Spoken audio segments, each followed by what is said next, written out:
जय गुरुदेव। परम पुरुष गुरुदेव जी,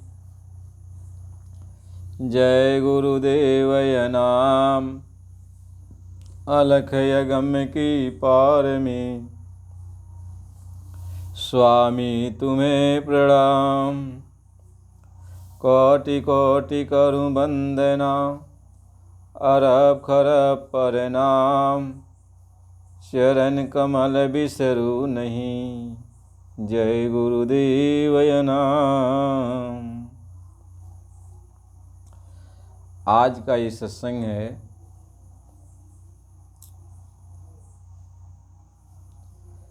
कर विचार बज चारही, नयनन निरखि निहार। देवालय के शिखर पर माल गढ़ो है सार। प्रेमी भाई बंधुओं, गुरु महाराज जी के चरणों में कोट कोट प्रणाम। आप सभी प्रेमी भाई बंधुओं सबको सादर जय गुरुदेव। बड़े ध्यान से आप सत्संग वचन को आप लोग सुनिए। वैसे सत्संग तो संत सद्गुरु ही किया करते हैं, हम सभी लोग तो मालिक के वचन को कहते हैं, दोहराते हैं। और मालिक का वचन कहने सुनने के कारण यह भी सत्संग के दायरे में ही आता है। महापुरुषों का सत्संग और भक्तों का सत्संग में फ़र्क ये होता है कि भक्तों का जो सत्संग होता है वह आत्मा के ऊपर, मन के ऊपर, चित्त अहंकार के ऊपर, तन मन के ऊपर लगी हुई जो गंदगी है वह गंदगी साफ हो जाती है। जैसे लोहा के ऊपर जंग लगा हो तो रेगमार लगा देने से जंग साफ हो जाता है और लोहा प्योर दिखाई पड़ने लगता है। इसी तरीके से भक्तों का सत्संग करने से तन मन के अंदर जो गंदगी होती है ये साफ हो जाती है। और संत सद्गुरु का सत्संग जब मिलने लगता है तो जब ये लोहा साफ हो गया तो जैसे पारसमणि पत्थर जो होता है उसको छुआ दिया जाए तो वही लोहा सोना बन जाता है। ऐसे महापुरुष का सत्संग जो होता है वह आत्मा को सोने जैसा बना देता है और भक्तों का सत्संग आत्मा के ऊपर लगी हुई मैल को साफ कर देता है। तो जब निर्मल कर देगा तो निर्मल मन जन सो में ही पावे, वो प्रभु को प्राप्त कर लेता है। इसलिए सत्संग कोई छोटा बड़ा नहीं होता। सत्संग आपकी सफाई करता है, चाहे प्रेमियों के द्वारा सुनाया गया हो और चाहे मालिक के द्वारा सुनाया गया हो।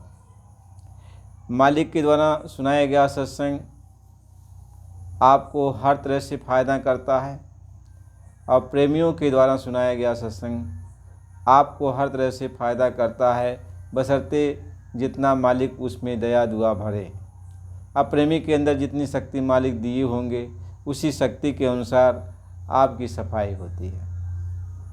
और मालिक तो अथाह सागर है, मालिक की बात तो कोई कह भी नहीं सकता, न कोई कर पाएगा। तो मालिक है, लेकिन जब अपने भक्तों को मालिक आदेश देते हैं कि मेरा संदेश है प्रेमियों के बीच में बता दो, तो वो भी सत्संग के दायरे में ही आ जाता है, क्योंकि उसमें गुरु का हुक्म होता है। हम लोगों को गुरु महाराज जी ने आदेश दे रखा है कि बच्चा घर में, परिवार में 2 4 10 लोग हो तो आपस में बैठकर मालिक की प्रार्थना करो, मालिक की कुछ चर्चा करो, इसके बाद साधन भजन सिमरन करो। और बाहर कहीं इकट्ठा होते हो तो वहाँ सामूहिक सत्संग करो, सब लोग जुट जाएं। और इसके बाद जो है 1-2 प्रार्थना करो, कुछ मेरा संदेश कहो, मेरी बात कहो, और इसके बाद साधन भजन सिमरन करो, एक दूसरे को प्रणाम करो।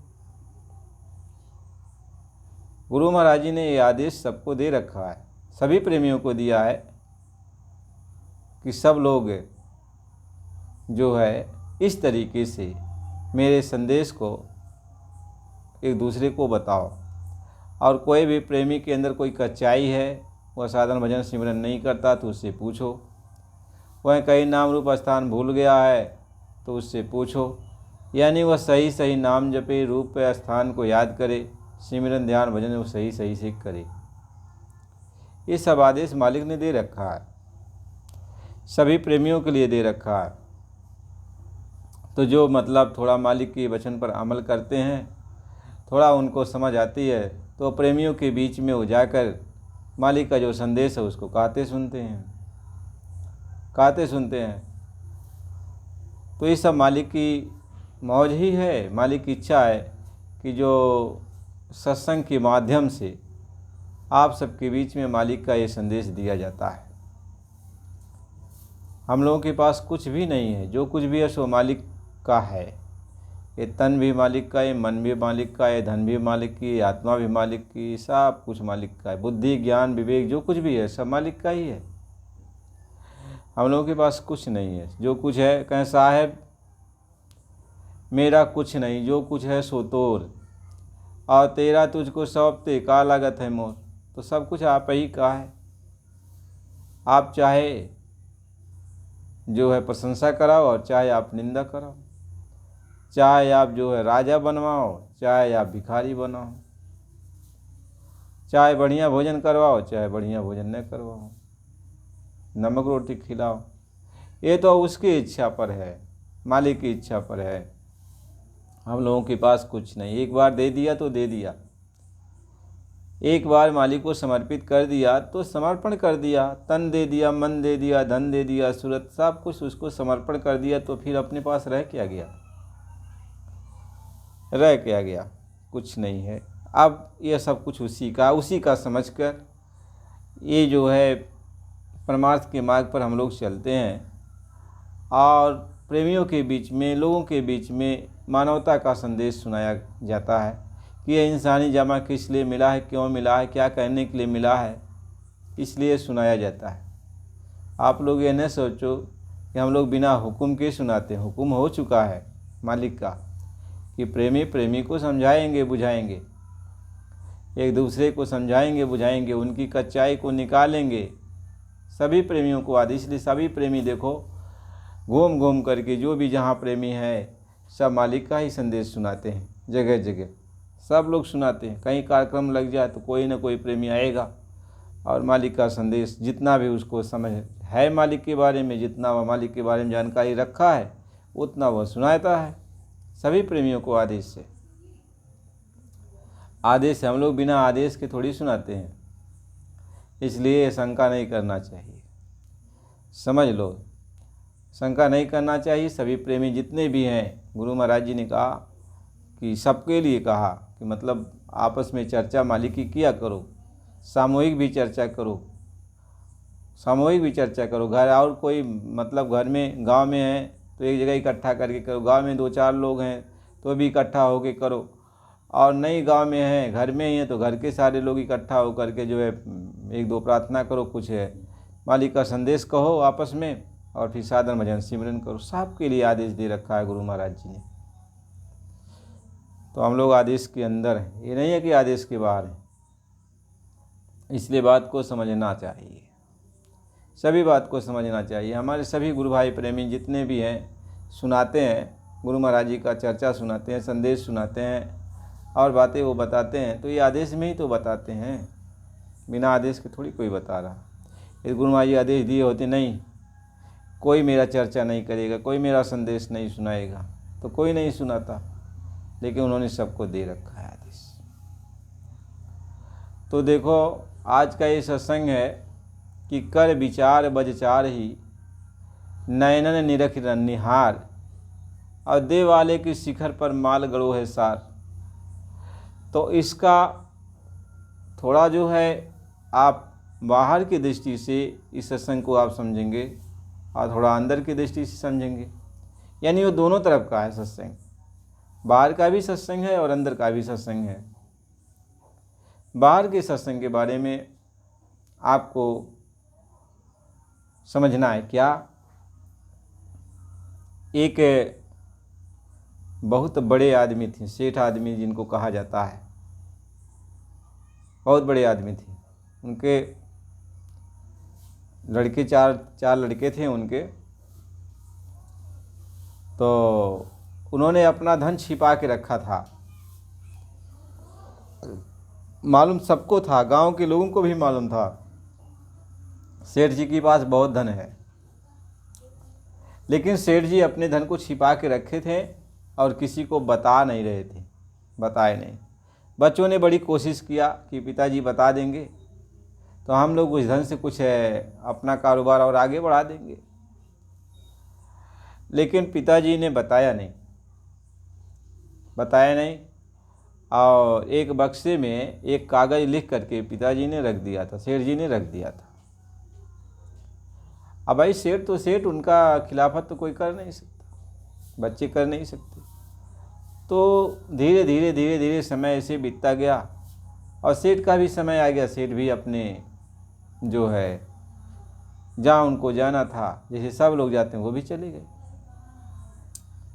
तो जब वो चले गए तो बच्चों ने सोचा अब तो पिताजी हैं नहीं, सब काम क्रिया निपट गया।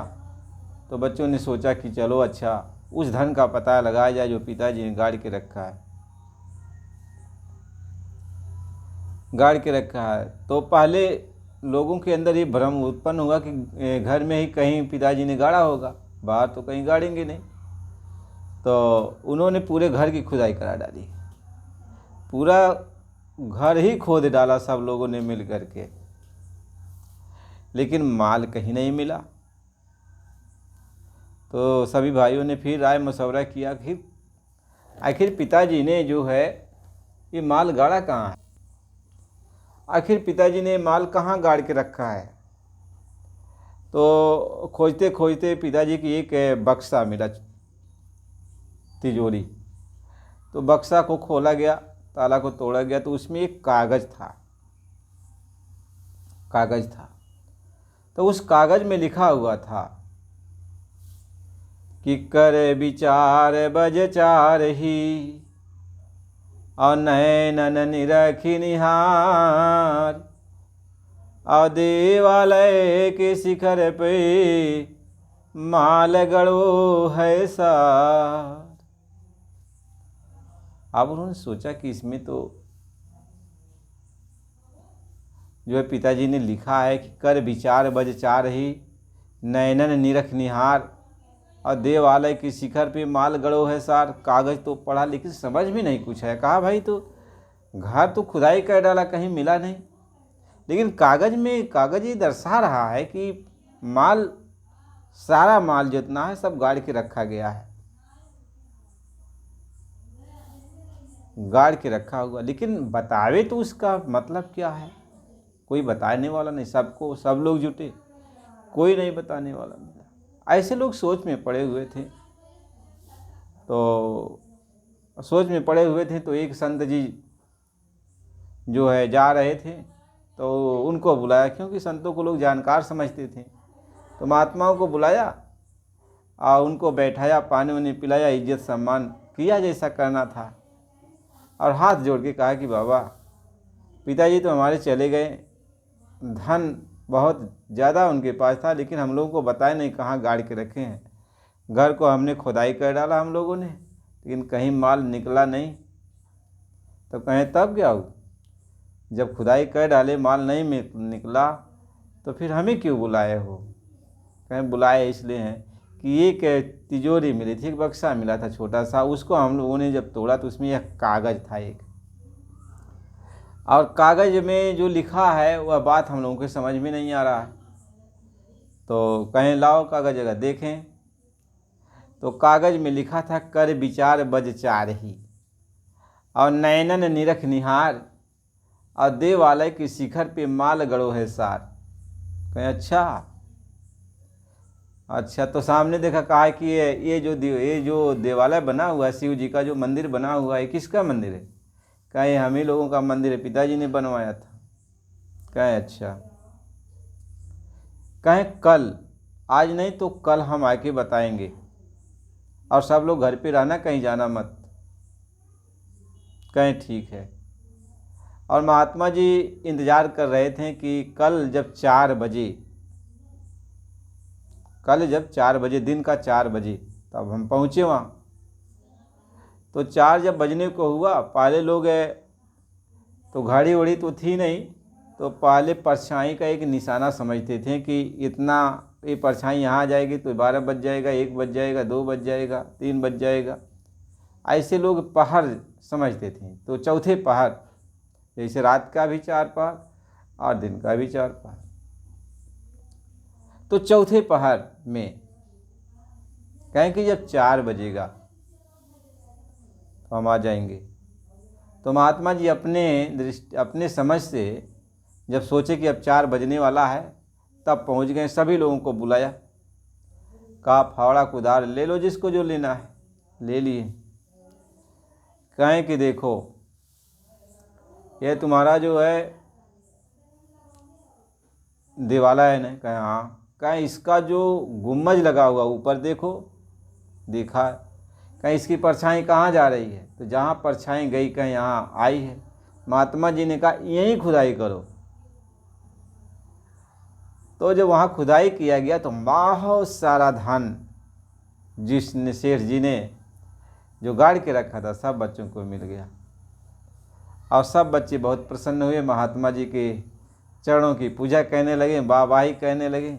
महात्मा जी कहें कि अरे बच्चा, यह तुम्हारे पिता का धन है, पिता का धन है। पिता तुम्हारे होशियार थे कि अभी बच्चे हमारे समझदार नहीं हैं और अभी धन को बर्बाद कर देंगे। तो ये धन जो आपको मिला है, मेरा कहना मानना, इसको कहीं अनर्गल काम में खर्चा मत करना और इसको अच्छे कामों में इस धन को लगाना। इतना कह के महात्मा चले गए और बच्चे आपस में चारों धन को बांट करके अपने अपने हिसाब से व्यापार करने लगे और परोपकार में भी लग गए। जहाँ जैसा जिसको देना लेना रहता परोपकार में तो दे भी देते, उनका धन की कमी नहीं हुई, धन बढ़ता गया। गुरु महाराज जी समझाते हैं कि बच्चा इस तरह से, यह मानव मंदिर एक देवालय है, यह मानव शरीर आपका एक देवालय है, यह हरि मंदिर है। इसके ऊंचे शिखर पे, यानी दोनों आँखों के मध्य भाग में ऊंचे शिखर पे, यहाँ पे आत्मा की बैठक है, आत्मा की बैठक है। और आत्मा के ठीक ऊपर जब आप ख्याल करोगे तो ठीक ऊपर, उसके ऊपर की अनाहत वाणी, आकाशवाणी, कलमा आयते ये आ रही, उतर रही है। जो नाम धन है, जो नाम का खजाना है, अकूट भंडार है, जो धन का अकूट भंडार है। महात्मा इस बात को समझाते हैं।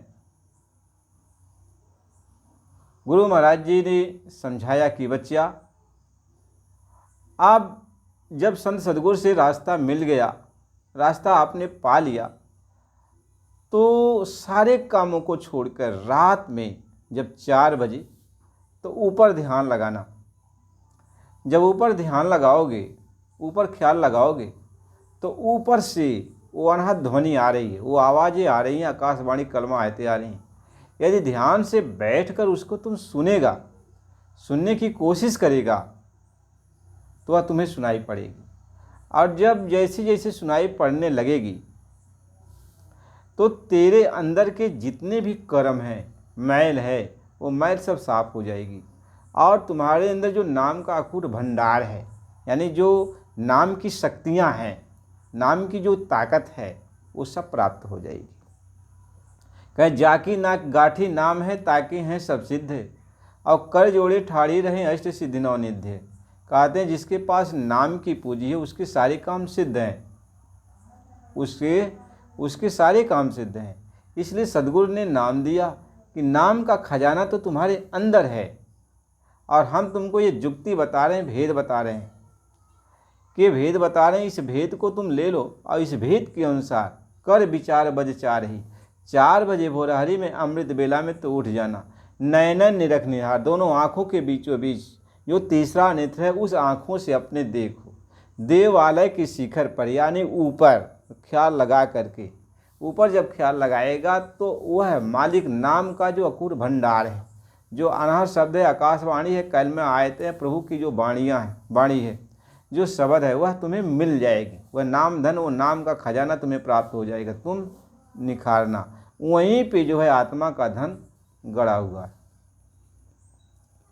महात्मा इसलिए कहा भोरहरी के बेला में, 4 बजे के बेला में, इसलिए कहा कि उस समय माहौल पूरा शांत रहता और मालिक की दया की धार चलती है। तो जो 4 बजे भोरहरी में उठ करके, चौथे पहर भोरहरी में उठ करके वह अकेले उस मालिक का ख्याल करता, उसका काम जल्दी हो जाता, उसको सार नाम, सार शब्द, वो सारी चीज़ें प्राप्त हो जाती हैं।